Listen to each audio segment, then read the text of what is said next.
Hello बच्चों, let's read the question. The question says what is the role of health in human capital formation. Question में ये कहा गया है कि ह्यूमन कैपिटल फॉर्मेशन में हेल्थ का क्या रोल होता है. देखिए, क्वेश्चन के कीवर्ड की बात की जाए तो यहां पर इस क्वेश्चन का कीवर्ड है ह्यूमन कैपिटल. ह्यूमन कैपिटल क्या होता है? किसी भी कंट्री के अंदर रहने वाले ऐसे लोग जिनके अंदर कोई ना कोई स्किल है, जो अपनी उस स्किल का यूज करके कंट्री का इकोनॉमिकल डेवलपमेंट कर सकते हैं, किसी गुड्स को प्रोड्यूस कर सकते हैं या किसी सर्विसेज को दे सकते हैं. वैसे लोग उस कंट्री की ह्यूमन कैपिटल बन जाते हैं. तो यहां पर यह पूछा जा रहा है कि ह्यूमन कैपिटल फॉर्मेशन में, ह्यूमन कैपिटल बनाने में हेल्थ का क्या रोल होता है. चलिए आंसर देखते हैं. Health plays a very important role in human capital formation in the following ways. यहां पर यह कहा गया है कि जी हाँ, हेल्थ बहुत ही इंपॉर्टेंट रोल प्ले करती है ह्यूमन कैपिटल फॉर्मेशन में. और कुछ तरीके, कुछ पॉइंट्स बताए गए हैं कि क्यों वो इंपॉर्टेंट रोल प्ले करती है. चलिए पहला पॉइंट देखते हैं. पहला पॉइंट कहता है कि it improves the quality of life. A healthy person is able to do his work in a proper and efficient way. देखिए यहां पर ये कहा जा रहा है कि it improves the quality of life, की अच्छी हेल्थ जो है वो लोगों की क्वालिटी ऑफ लाइफ को इंप्रूव कर देती है, उनके जीने के तरीकों को इंप्रूव कर देती है. कैसे करती है? A healthy person is able to do his work in a proper and efficient way. एक हेल्दी पर्सन जो होता है, एक ऐसा इंसान जिसको कोई हेल्थ इश्यूज नहीं है, मेडिकली जो फिट है, वो अपने काम को, काम कौन सा है, जैसा कि हमने कहा कि ह्यूमन कैपिटल के अंदर वो सारे ह्यूमंस आते हैं जिनके अंदर कोई ना कोई स्किल है, जो कोई वर्क कर सकते हैं और कंट्री की इकोनॉमी और कंट्री के डेवलपमेंट के अंदर अपना कंट्रीब्यूशन दे सकते हैं. तो जब भी कोई व्यक्ति, अगर कोई पर्सन बहुत अच्छा है, हेल्दी है, मेडिकली फिट है, तो वो जिस भी काम को कर रहा है वो अपने काम को बहुत ही प्रॉपरली और बहुत ही एफिशिएंट वे के अंदर कर सकता है, अगर वो हेल्दी है तो. अगर वो हेल्दी नहीं होगा तो वो अपने काम को प्रॉपरली नहीं कर पाएगा, एफिशिएंट वे के अंदर नहीं कर पाएगा, और कंट्री के ऊपर वो एक कैपिटल ना बन के कंट्री के ऊपर एक लायबिलिटी बन जाएगा, कंट्री के ऊपर एक दायित्व या बोझ बन जाता है.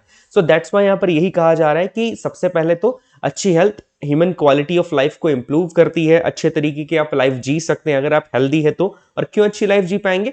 क्योंकि आप जिस भी काम के थ्रू पैसा कमा रहे हैं, जिस भी काम के थ्रू आप मनी अर्न कर रहे हैं, उस काम को आप बड़े ही प्रॉपर तरीके से और एफिशिएंट वे के साथ कंप्लीट कर पाएंगे. नेक्स्ट पॉइंट यहां पर कहता है a healthy person makes greater contribution to society as compare to unhealthy person. देखिए यहां पर ये पॉइंट बड़ा इंपॉर्टेंट है और इस पॉइंट का कीवर्ड है ग्रेटर कंट्रीब्यूशन. देखिए यहां पर ये कहा जा रहा है कि अगर कोई व्यक्ति हेल्दी है, हेल्दी का मतलब यहां पर है कोई व्यक्ति मेडिकली फिट है, उसे हेल्थ का कोई इश्यू नहीं है, तो वो सोसाइटी के लिए ज्यादा कंट्रीब्यूशन दे सकता है, वो सोसाइटी के लिए ज्यादा ग्रेटर कंट्रीब्यूशन दे सकता है अनहेल्दी पर्सन के मुकाबले. इसको भी एग्जांपल से समझते हैं. मान लीजिए दो व्यक्ति हैं, एक पर्सन है ए, एक पर्सन है बी. ए जो है वो बहुत हेल्दी है, वो मेडिकली फिट है, और बी मेडिकली फिट नहीं है, वो हमेशा बीमार रहता है. तो होगा ये कि ए पर्सन जो है, जो पर्सन ए है, वो अपने काम पर जाएगा, काम को अच्छे तरीके से करेगा, अपनी स्किल्स का यूज करेगा और कंट्री के लिए एक ह्यूमन कैपिटल बन जाएगा और काफी सारा पैसा भी वो अर्न करेगा और कंट्री के इकोनॉमिकल डेवलपमेंट के अंदर वो अपना प्रॉपर कंट्रीब्यूशन देगा. बट जो पर्सन बी है वो अनहेल्दी है, वो ना तो काम कर सकता है और वो कंट्री के ऊपर क्या बन जाएगा, एक लाइबिलिटी बन जाएगा, क्योंकि वो काम नहीं कर पा रहा है, क्योंकि वो अनहेल्दी, अपने हेल्थ इश्यूज के कारण वो काम नहीं कर पाता है. तो सोसाइटी के डेवलपमेंट के अंदर भी उसका कोई कंट्रीब्यूशन यहां पर नहीं रहेगा. जबकि जो पर्सन ए है, जो हेल्दी है, जो वर्क कर रहा है, जिसके पास ये स्किल्स है, वो काम भी ठीक तरीके से कर पा रहा है क्योंकि उसको कोई हेल्थ इश्यूज नहीं है, वो सोसाइटी के डेवलपमेंट के लिए भी बहुत ज्यादा कंट्रीब्यूशन करता है. सो दैट्स व्हाई ये भी एक इंपॉर्टेंट पॉइंट है ह्यूमन कैपिटल फॉर्मेशन में हेल्थ के रोल का.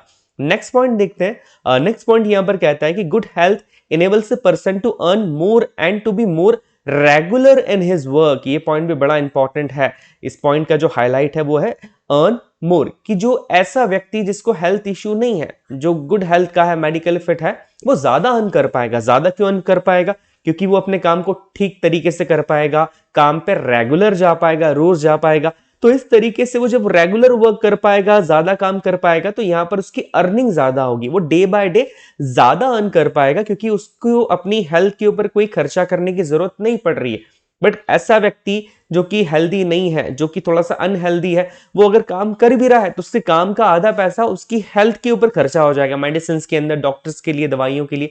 सो दैट्स व्हाई यहां पर ये कहा जा रहा है कि good health enables a person to earn more and to be more regular in his work, कि वो रोज काम पे जाएगा, रेगुलर अपने वर्क के ऊपर रहेगा.